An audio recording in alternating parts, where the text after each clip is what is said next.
I'm Ash, and this is Chai and Matcha, where we try to have meaningful conversations around personal development, pop culture, mental health, the Daisy community, and so much more. If you're into that kind of stuff, or you just need someone to accompany you on your commute or when you're drinking your chai of the day, I hope you'll follow, comment, rate, all that jazz. I'd highly appreciate it.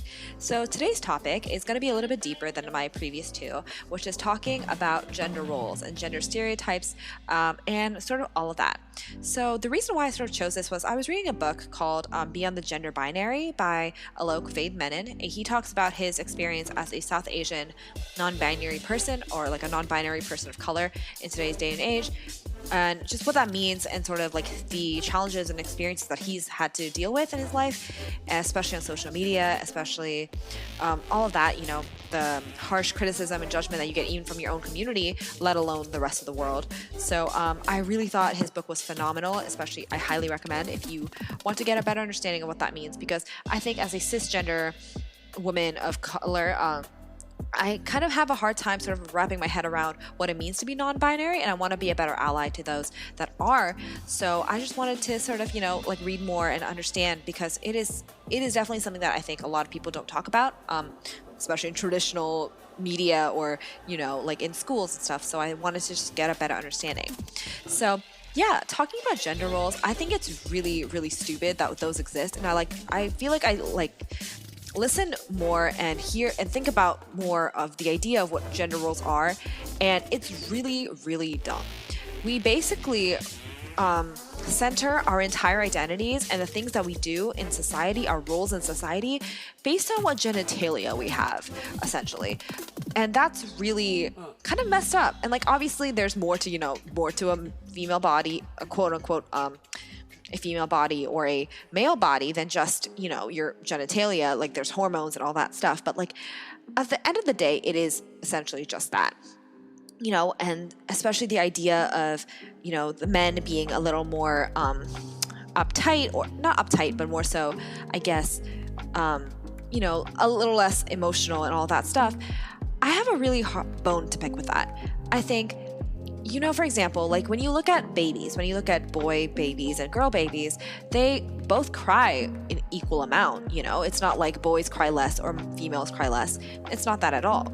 They both cry in equal amount. And yet, as we grow older, we've taught men to sort of suppress that emotion. We've taught them that they are not allowed to cry. And so the only way, because it's not quote unquote socially acceptable, because boys are supposed to be men, you know, they don't cry, they don't have emotions, but that's just not the case. Like we see that boys as babies cry, and that's a very normal human emotion. So why do we do that? And like, so now what we have is instead, that emotion has to come out somewhere, you know, that pain demands to be felt. It demands to be felt and acknowledged and expressed in one way or another. And unfortunately, with our society, it teaches men to not express it in a healthy way, in a way that, you know, is helpful for everyone. Instead, that emotion that is channeled through anger, because you can show your strength, quote unquote, your power, your anger, your like need for control through anger, and it's a lot more socially acceptable because it's more quote unquote masculine. And yet that is still an emotion, and so men are still definitely emotional to a way, but in a different way. Damn, that sentence was okay. Anyways, but you know what I'm talking about. Like, they're allowed to express that emotion. So at the end of the day, when you see a man that is angry, that is going through anger problems or all of that, it's at the end of the day, he is just a little boy looking for someone to acknowledge his pain, acknowledging his suffering, and he's just doesn't know how else to sort of express that emotion, because they weren't allowed to do that. At the same time, like, women are, you know, I think emotion in that way is a little more acceptable for women. Even then, like, you know, women should be crying.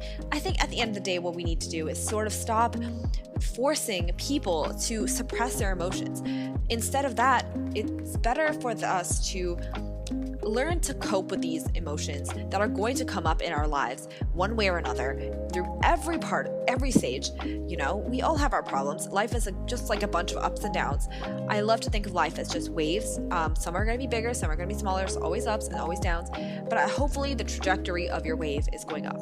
But that's besides the point. What I'm trying to say is that we need to just learn to acknowledge how to deal with negative emotions, how to deal with that, and a great way is therapy, of course, but I understand like a lot of people don't have access to it, or it's too expensive or whatever. I understand that. It's just to be more empathetic towards others, and that way you can be more empathetic towards yourselves. I do want to make a few extra episodes, like maybe later on, talking about what that means, because I think dealing with negative emotions is genuinely like one of the best ways to sort of get in tune with yourself, as well as become a better communicator with other people, and all of the above, genuinely, yeah, that's what I had to say. And like, I highly recommend reading that book. Anyways, next thing that he talks about is how he really like talks about the different misconceptions that people have around transgender people, and as well as like non-binary people. The idea of having a gender binary is so weird, because obviously we've been conditioned to believe that exists, and I understand that. And so to think outside of that spectrum, that binary, is really hard to do, especially when you live in such a dual world. So but it does make a lot of sense to think that we as people are just people, and that what we have down there doesn't dictate how we need to act or what our roles are in society, and all of that. So that's genuinely something that I was thinking about a lot. Is like, because to me, I'm thinking about what the definition of what a man is versus what a definition of a woman is, and versus just like what a person is, right? Because obviously it's not genitalia, because trans people exist and they are completely valid whether or not they've gone through the surgery, the transitional surgery, and as well as it's not like feminine, quote unquote, or masculine traits or like style preferences or whatever, because obviously there are men that are dressed a little more feminine, and there are women that dress more masculine. They're completely valid, understandable. So to me, the idea of gender is starting to make less and less sense, because what is a man and what is a woman? Like, at the core, I feel like this is my type A self trying to categorize everything, but I genuinely don't understand that, and that's something that I would definitely like to go into more detail, like to learn about, because it genuinely makes no sense. And so this idea of having a spectrum or a binary, like less than more of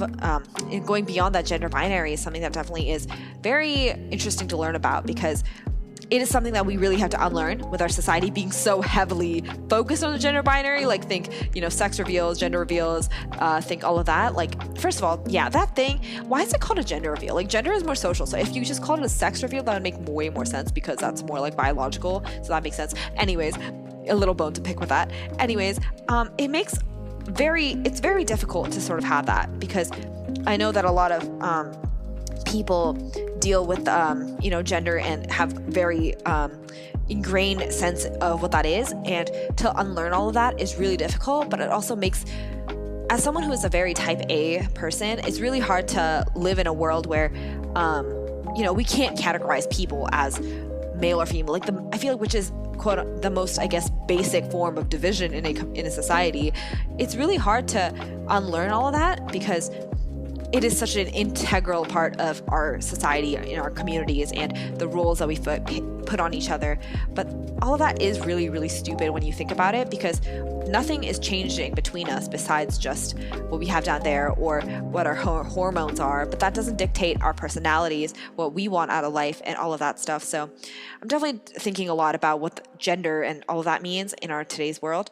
Let me know if you guys have also had a similar thinking or similar experiences. Also, if you are a non-binary person, I'd love to know more. I know that the idea of non-binary people has existed throughout history in different cultures, and including my own. And I'm glad that people are sort of learning more about that, because the non-binary, the gender binary is something that is very much imposed onto us at a very young age. And so I want to unlearn that and learn more about the history of those people, because they are now a lot more, I guess they're sort of outcasted by society when they really should be, when they've been a part of our society for so long. So I wish that we would have learned more about what that means. But yeah, I'm hoping to do all of the unlearning and all of that stuff. I hope you are going through that too, because the world is changing, and it is a little scary, but it's also like very educational. You're learning a lot, and it's just opening your eyes to what the reality of the situation is, and unlearning all the programming that has been imposed onto us from a very young age. And that's all that we really can do, right? Conversations about different things, about different worlds, and how we all are very different.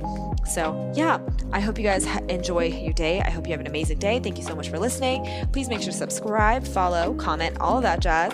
Follow me on Instagram at Chai and Matcha. Also, if you really want to go check out the book, it's called Beyond the Gender Binary by Alok Vaid-Menon. He is an amazing, amazing influencer online. He's a South Asian person of color, he's a non-binary South Asian person. And so I highly recommend all the content that he puts out. Anyways, till next time, goodbye. I hope you have an amazing day, and I will see you all very soon. Bye.